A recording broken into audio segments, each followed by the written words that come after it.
Ladies and gentlemen, please welcome Vice President and Clinical Services Director, Dr. Amy Kenzer.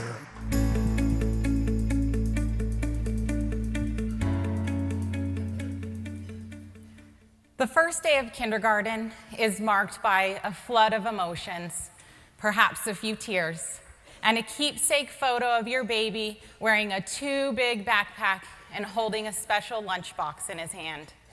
It is a momentous occasion for all parents when you send your child out into the world and you're torn between the excitement around all the new things they will learn, the sadness of seeing them grow up, and the fear about how they will do without you. For children with autism, the stakes are even higher. They will have to work harder to make new friends. They will have to work harder to communicate meaningfully with their teachers. And they will have to work harder to adjust to new environments and expectations. The good news is that school lunchtime is a great place to build connections and practice social skills. The challenge for Jackson and his family is that lunchtime was looming as a major obstacle to success. You see, Jackson had a very limited diet. Along with social communication deficits, autism is characterized by restricted and repetitive patterns of behavior. And for Jackson, like many children with autism, this showed up at meal times. At 5 years old, Jackson ate very few foods, and nearly all of them had to be hot. This meant that it was difficult for him to get enough protein to meet his nutritional needs. It meant that the family rarely went out to eat, and when they did, they had to bring a meal along with them. And camping, one of the family's favorite activities, was made difficult to find and prepare those few foods he would eat. And now it was threatening to limit his opportunities in kindergarten. Would he end up with a hot lunch that a teacher had to take and prepare, making him stand out as different? Or would he go hungry because it wasn't heated and presented in exactly the right way? When Mom pictured Jackson's first day of kindergarten, all she could see was a hungry little boy with nothing to put in his lunchbox. But Mom was committed to expanding his diet, and along with her SARRC clinicians, jumped right in to introduce new foods. But it's easier said than done, and Jackson was equally committed to keeping his narrow range of preferred and safe foods. In this first video, you will see just how hard it was for Jackson to try a single pasta noodle on the spoon in front of him. And as you watch, I want you to remember just how much is at stake here. It's not about a bite of food. It's about sending your child to school with a regular lunch and knowing he will eat it. It's about allowing lunch to be fun with friends rather than a major obstacle. Let's take a look.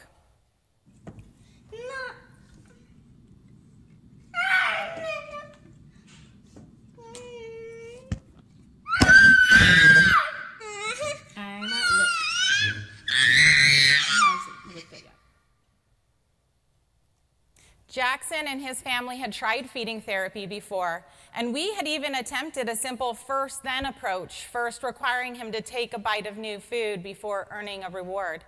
But these early attempts had failed, so we knew we needed to approach it in a few different ways.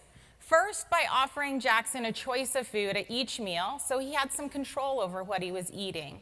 And second, by breaking that daunting task down into smaller, more consumable bits. Taking a bite of new food was just too hard, so we asked him to simply kiss the food by touching it to his lips until he could do that several times, then to lick the food by touching it to his tongue, and finally take a tiny bite of the new food. Initially, we focused on increasing the range of hot foods Jackson would eat, so in this next video, you'll see him progressing through some of these steps while he eats pasta and rice with meat and gravy. And as you watch, notice how much easier it is for him to take these tiny steps and see success. Let's watch. We have one more kiss, dude. Let's give a kiss. Nice. Thank you for kissing it. Let's see, look. There it is. Nice. So we gotta lick it 4 times and then a small bite. So lick. Nice job. You licked it. Look again. You licked it again. What? You're a pro. Good job licking. Okay, let's lick the top of the food then. There it is. We got one more lick. Nice job, Jay. Oh, and take the bite like this. Wow, good job, dude. You took your small bite. And he's out. With that momentum of starting small and gradually building up, Jackson was soon eating a few more foods. But kindergarten was just around the corner. It was time to tackle cold foods. The goal was to find a cold lunch that included protein, would be easy to find and provide, and that he could eat independently. Plus, we wanted it to be a typical lunch food that some of his other friends might have. Mom chose Lunchables. We started by having Jackson take a tiny bite of a Lunchable stacker with cracker, meat, and cheese, then to put the Lunchable together from a mat in front of him, and finally pull it directly from the container and make it on his own. In this next video, you will see Jackson become a Lunchable stacker expert, and as you watch, pay attention to Mom cheering him on in the background. Let's take a look.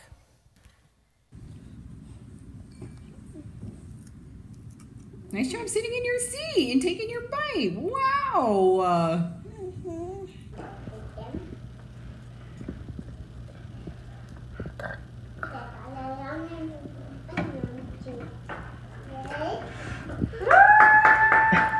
Nice job, bud.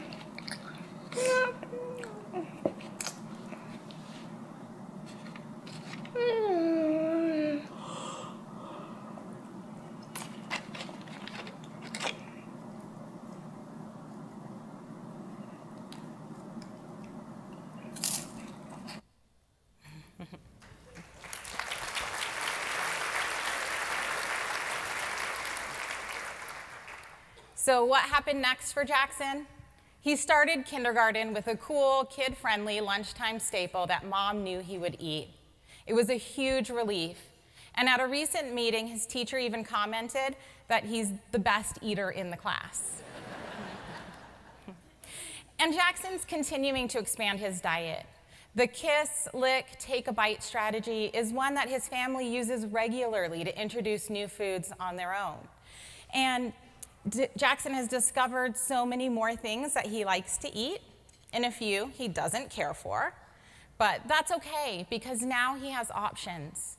Now the family can go out to dinner. Now the family can go camping every weekend. And now Jackson can attend full-day kindergarten without worrying about what he will eat. Lunchtime is more about friends than food.